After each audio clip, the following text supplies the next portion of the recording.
Thanks for all of you to be here and taking out time for this session.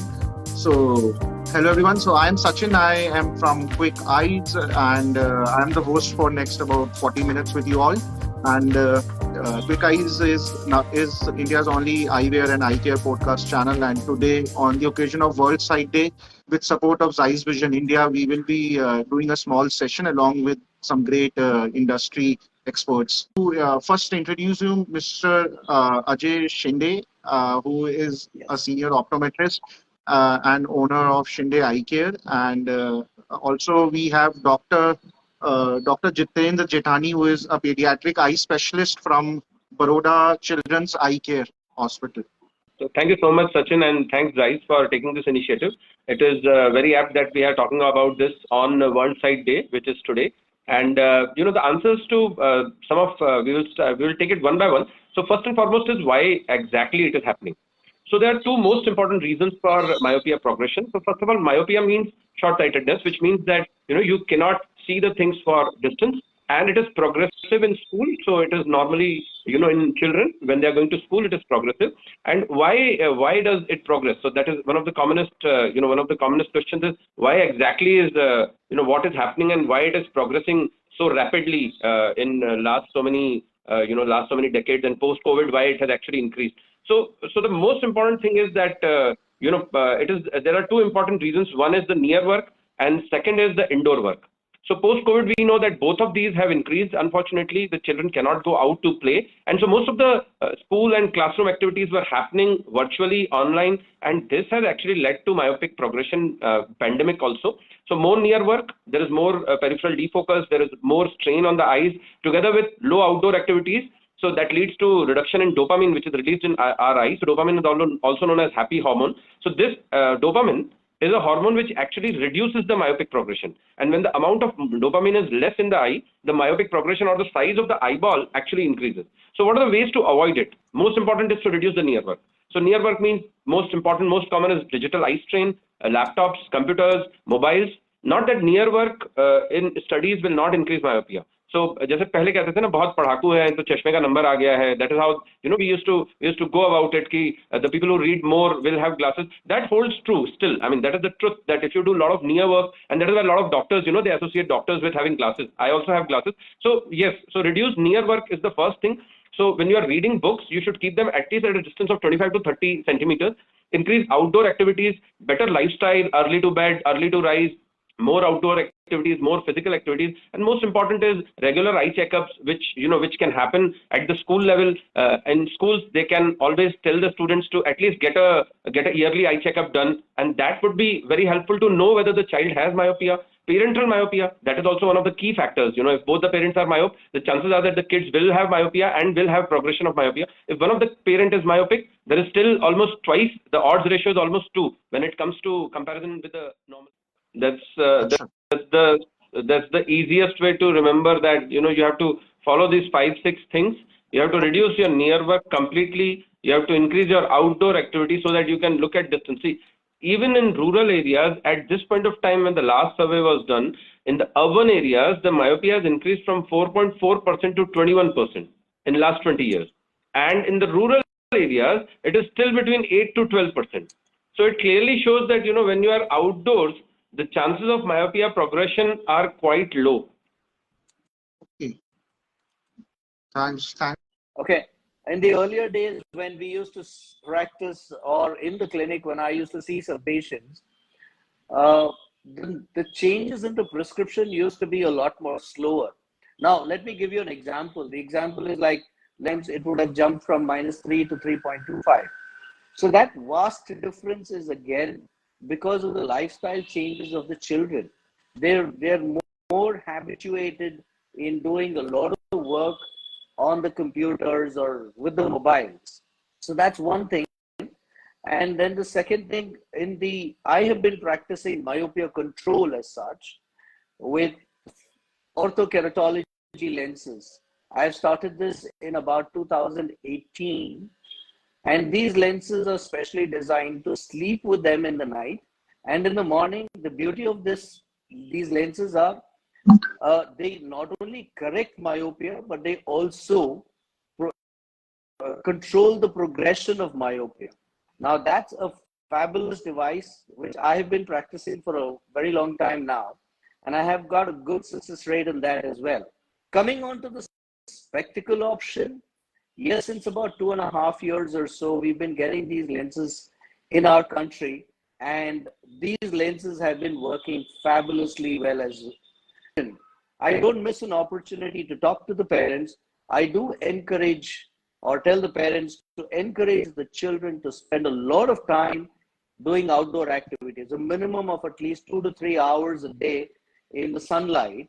And if not, if they don't have that option, at least I advise them to go and sit around the balcony of the apartment for some time, or sit near the window when they're doing reading, rather than spending some time in the artificial source of light.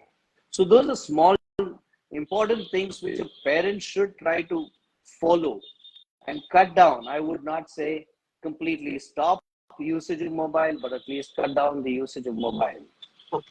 Well, Sachin, first of all, thank you so much for arranging this kind of innovative, discussion on the day, on the World Sight Day. So those eyes, yes, this eyes does have a solution in form of a spectacle lenses. But before I get into the spectacle lenses, one thing I just want to make sure over here. So as Dr. Jitendra Jethani has said, and even Ajay Sindhe has also said, see, myopia is such a thing. There are so many reasons are there for myopia.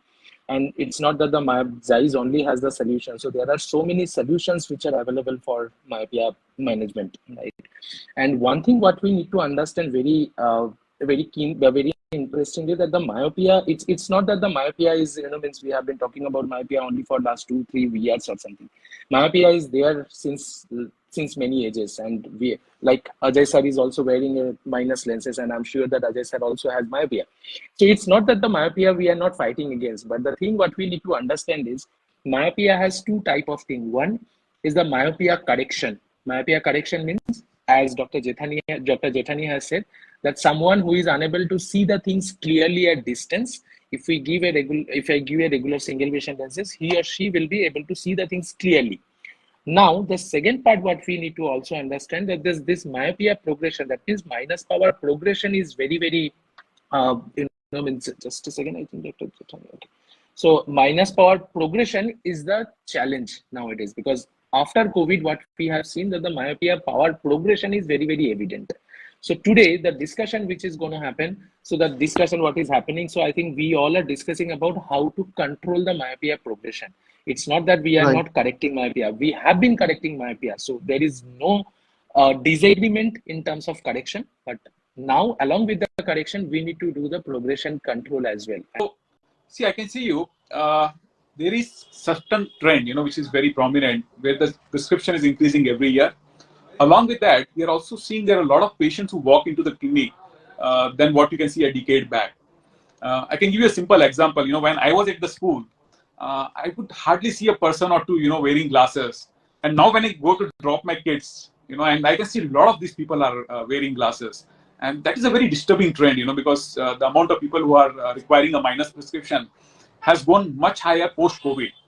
And this trend is very prominent, and it's been increasing day by day. And that is the whole reason why somebody who walks into the clinic, we always actually guide them and counsel them on the myopia management part. But to my surprise, most of the parents are absolutely unaware of something called as myopia management. So for them, there's a simple thing. You are not able to see something far off, you'll be prescribed the minus lenses and you'll be able to see the board. And that's it. It ends there. So there we have to explain it's about the minus prescription, but this prescription keeps increasing every year. And that is something which is very difficult. And the immediate question is, from the parents, would my glasses go thicker? Right? So, I mean, Yes. that is the only thing they have. Okay, if my minus numbers are increasing, my glasses would become thicker, and maybe cosmetically it doesn't look great. And we actually really have to stress them out. It's not about the glasses thickness, but with every increase in diopter, there is also an increased risk of severe eye diseases, something like retinal detachment, your myopic macular degeneration, glaucoma. Everything increases with your increasing prescription. And that is why you require something called as myopia management. Your glasses would be able to make you see things clearly, but that will not retard the growth of myopia. For example, somebody who starts with a -1 and instead of ending at -6, -8, how if he ends up at -2 or -4? That's a big thing, because data says if you take retinal detachment, the risk of retinal detachment increases 10 times for someone who has a high myopia compared to someone who has a low myopia. I mean, that's a big change. And that is how we actually introduce the concept of myopia management to them. So basically, there are two things, there are two fronts where we are fighting the war. So first thing is the lifestyle change. So what we advise them is you have to spend a lot of time outdoors. I think most of the panelists believe in that. And that is the most simple and easiest thing to do, to spend a lot of time outdoors. So what we advise is at least 14 hours a week, and 2 hours a day with appropriate sun protection. I think that would take care of a lot of things. And second thing is you need to take frequent break from your near work. So for example, if you're working on your mobile, laptop, or even reading or writing, you can follow this simple 20-20-20 rule, Every 20 minutes, take a break of 20 seconds, look at something which is 20 feet away. I think that's a fantastic thing to do, and it doesn't take a lot of effort. And second, what we advise them is also to cut down on the screen time. Most of the parents are happy, but I think the parents would have to take a lot of effort, to guide their child to adapt to this new lifestyle. Along with that, fortunately, we have a lot of solution available now, which can retard the growth of myopia by at least 50%, Ortho-K is one, as Ajay said. I am a big fan of Ortho-K. I mean, that's something which is phenomenal. You wear it in the night time. You don't wear anything in the daytime. And you can do all your work without wearing any glasses. I think kids are really excited. And the second thing is your myopia management lenses, the lenses which Jatindra was talking about. Because you wear your regular glasses, right? And if you can have something which can able to make you see clearly, at the same time, it can retard the growth of your myopia. That is phenomenal. I think it's a simple, easy solution to follow. And I have seen the results, and parents have been happy when they can see their growth is retarded now, for myopia. Not only that, you will also save your eyes, your kids' eyes, from those serious sight-threatening conditions. All these myopic degenerations, your retinal detachment, sometimes can lead to permanent blindness also. Okay. So if you look at that, I think it's good to start. And I should thank your entire team, who has taken that initiative to create that awareness in the public. So over to you, Sachin. Thanks, Kunal. Thanks for your input. Kunal, I just want to check with you. There's someone who has asked a question also. But when they use it regularly, and they keep a reminder, it is a drop that has been instilled only once a day, and that's in the evenings. Yes, there's a lot of study that has proved the low dose atropine works very well in combination with the other modality of corrections. It could be the spectacle options or the orthokeratology.